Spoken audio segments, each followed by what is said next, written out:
Un anniversaire aujourd'hui, mais pas de bougie pour la Sabena. Ce mardi, elle aurait eu 100 ans. Et si l'histoire n'en avait pas décidé autrement et que la compagnie aérienne n'avait pas fait faillite en novembre 2001. Arnaud Bruckner, bonjour. Bonjour.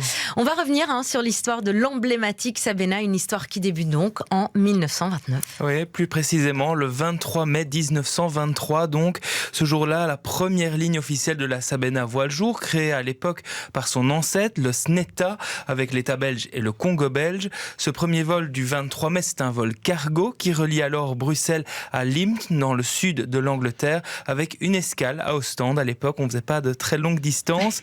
La Société anonyme belge d'exploitation de la navigation aérienne, la Sabena, est née et rayonnera désormais dans le ciel international pour 78 années. Et si à l'époque de sa naissance, c'est alors une petite compagnie au cœur des premiers balbutiements de l'aéronautique, la Sabena, elle ne va cesser de croître. Un premier vol vers l'Afrique en 1925, un premier crash majeur aussi en 1935, puis au sortir de la zone de guerre, l'introduction du mythique avion DC-3 Dakota, ou encore le premier vol Bruxelles-New York en 1947. La Sabena est alors un symbole d'élégance, d'excellence, de luxe à la belge, avec plusieurs avions mythiques, un personnel très attentif et des passagers évidemment choyés. Écoutez cette ancienne hôtesse de l'air et cet ancien mécanicien de bord interrogé par Télé Bruxelles en 2001. Quand on faisait l'Afrique, surtout sur l'Afrique, l'hôtesse de l'air accueillait les passagers déjà dans l'aérogare et leur attribuait leur siège. Donc on les connaissait déjà avant qu'ils ne montent à bord. Et comme c'était des gens d'Afrique, et que quand on allait en Afrique, on se connaissait tous, c'était un peu tous des amis qu'on avait à bord. En 1952, quand on arrivait à Léopoldville, à Stan ou à Elisabethville, c'était la fête dans la ville. On était à cette époque-là, on était un peu des vedettes. Toute la ville était là pour nous accueillir.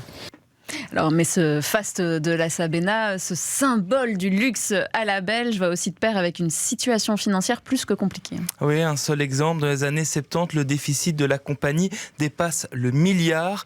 L'État intervient régulièrement, réinjecte de l'argent dans la compagnie. Les restructurations se succèdent aussi jusqu'à la terrible année 1995. Cette année-là, la Swissair, donc la compagnie suisse, rachète 49,5% du capital de la Sabena. Le verre est alors dans le fruit et les mauvaises décisions se succèdent, comme celle, toujours incompréhensible, d'acheter 34 Airbus, alors que la compagnie va très mal et qu'elle a surtout historiquement volé uniquement sur Boeing. Les attentats du 11 septembre achèvent la Sabena avec la faillite de Swissair quelques semaines après la chute des tours jumelles.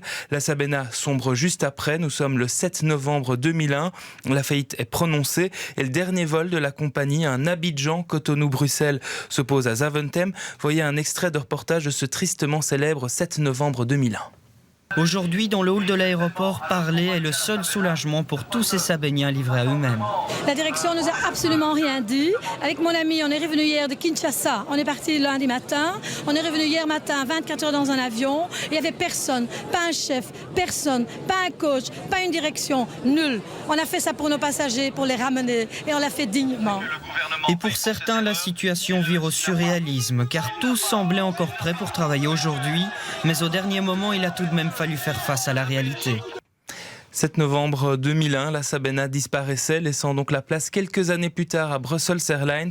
Reste que personne n'a oublié ce qui fut à son époque l'un des fleurons de l'aéronautique belge. Et l'une de nos grandes fiertés encore aujourd'hui, Exactement. donc 100 ans plus tard, aujourd'hui, l'anniversaire de la naissance de la Sabena.